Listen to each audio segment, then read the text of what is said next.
The inclusion of students with disabilities and the enrollment of students who are culturally and linguistically diverse has significantly increased over the past decade.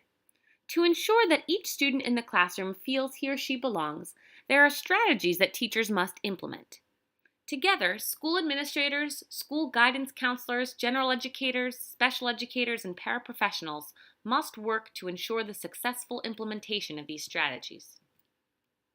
What can we do in the classroom to address cultural and linguistic diversity? We will cover the following strategies. Acknowledge there is a difference. We are not all the same. Connect with the students' families. Establish a school-wide cultural collaboration. Implement culturally responsive teaching. And ensure every student can identify a role model. In order to truly be an effective teacher, the teacher must acknowledge that each child in his or her classroom is different and unique. Just like every person has a fingerprint that is only identifiable with that particular person, each student has a different personality, feelings, behaviors, learning preferences and strengths, and characteristics that are distinctive for that specific child. The classroom teacher must meet each child at their point of need, which will be, in fact, different for every child. The teacher must be willing and able to adapt to the child and give that child what he or she needs.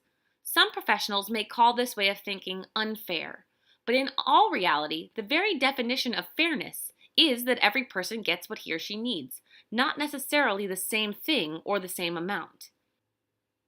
There is a fundamental difference between a need and a want, and school professionals must understand that the concept of fairness or equity and equality are not synonymous. An example between the difference of fairness and equality is this. If a child needs to wear glasses in the classroom in order to see the notes on the board, fairness would be to ensure the child is able to wear his or her glasses. Equality would mean that every child in the classroom was given glasses. I hope that helps clarify the difference between the two terms. In order for a teacher to determine the child's definition of fairness and the teacher's definition of fairness, the teacher must be responsible for developing a classroom that fosters the understanding and respect for individual differences. The teacher must create and foster a nurturing and open-minded classroom environment for his or her students, and must foster open discussions with students about what fairness means as a class. A teacher might use the following example to explain fairness. It would be unfair to keep glasses from those who need them, and equally unfair to make everyone in the class wear glasses. I always told my students, it is my job as a teacher to make sure everyone gets the help they need, and that help will be different for each student. Most students do not question this, especially when these discussions happen from an early age and are reinforced throughout their educations. Research has shown that cultural differences have an impact on behavior, and therefore these cultural differences between students do in fact take on a role in the classroom.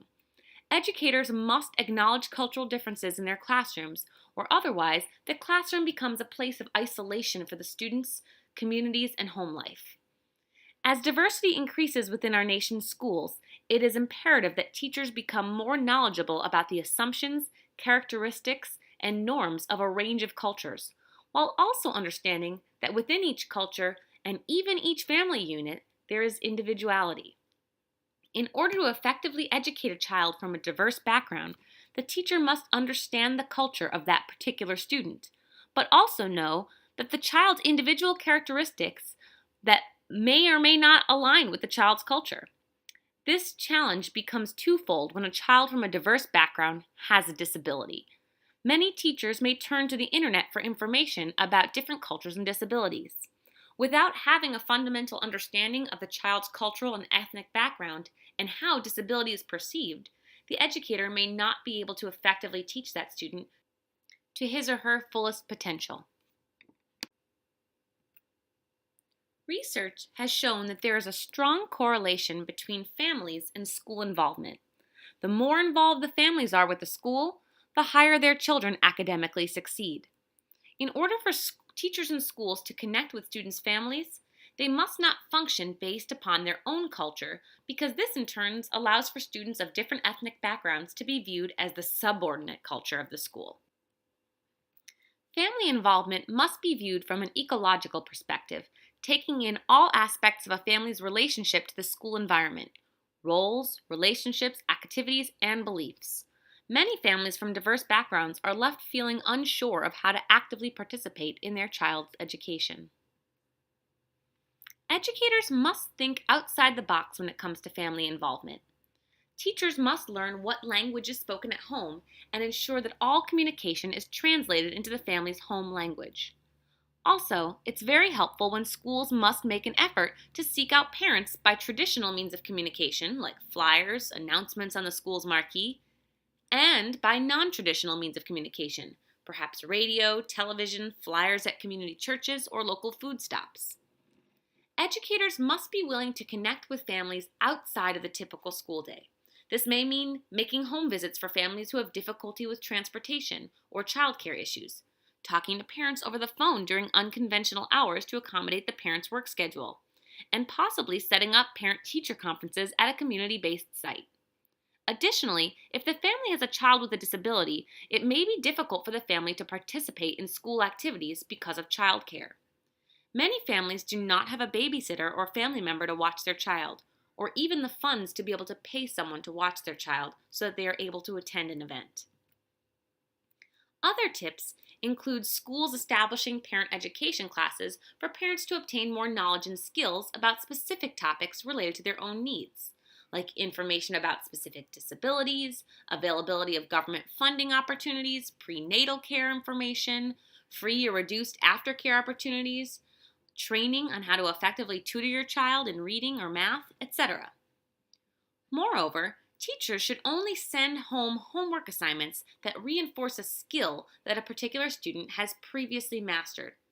Doing so will lessen the chance of parents becoming frustrated trying to teach their child something that is new and that may not be well understood by the parent. In many schools I've worked in, special educators have noticed poor parent turnout at school events held during evening hours year after year. These are events where teachers can connect and meet their students' family, which is vital for establishing a meaningful connection with the parent and family.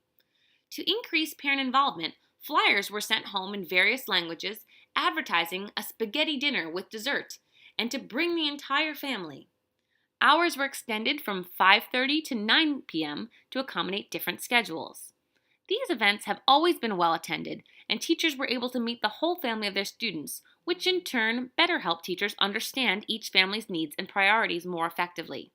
So remember for the future, if you feed them, they will come. Mia Hamm, U.S. gold medal Olympian, said, "I am a member of a team, and I rely on the team. I defer to it and sacrifice for it, because the team, not the individual, is the ultimate champion." Effective and meaningful collaboration is the glue that binds a successful inclusion program together. Collaboration involves all school professionals who support the student in the educational environment. During collaborative planning, the team must always focus their efforts around the student and their family, and include the family in this process. Along with implementing effective collaboration techniques, schools must also ensure their school staff is culturally aware and also knowledgeable about the student's disability. Many students have the tools to make their staff culturally proficient at their fingertips, but fail to use those resources. For example, social science teachers are very knowledgeable about specific cultures that they teach and could be a great resource to use when trying to obtain information about a specific culture. Additionally, educators must rely on each other's knowledge about cultural and linguistic diversity when dealing with a student whose culture is unfamiliar to them.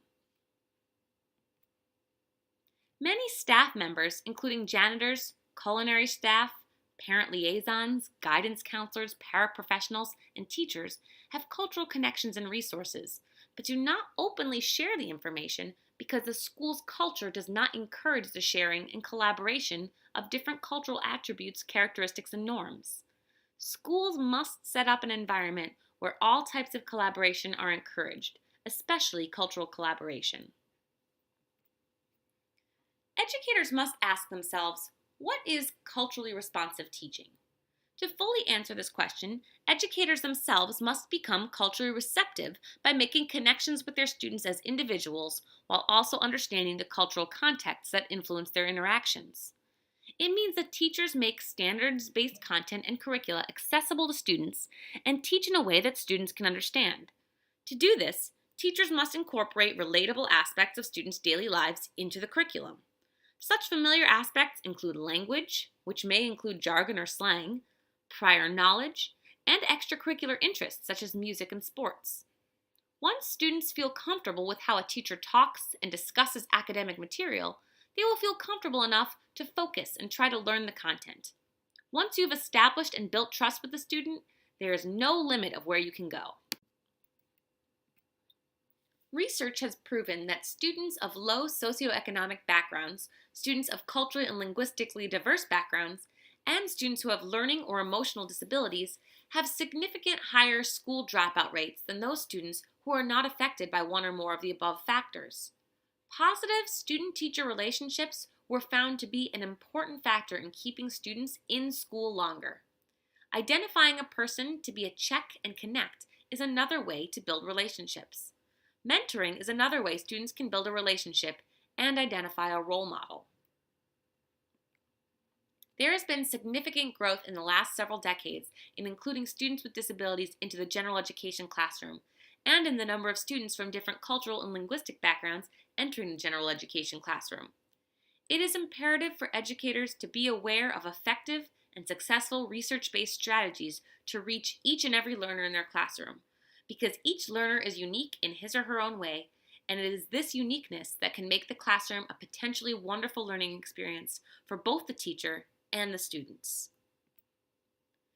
Now I want you to take 5 minutes to reflect on some of these questions.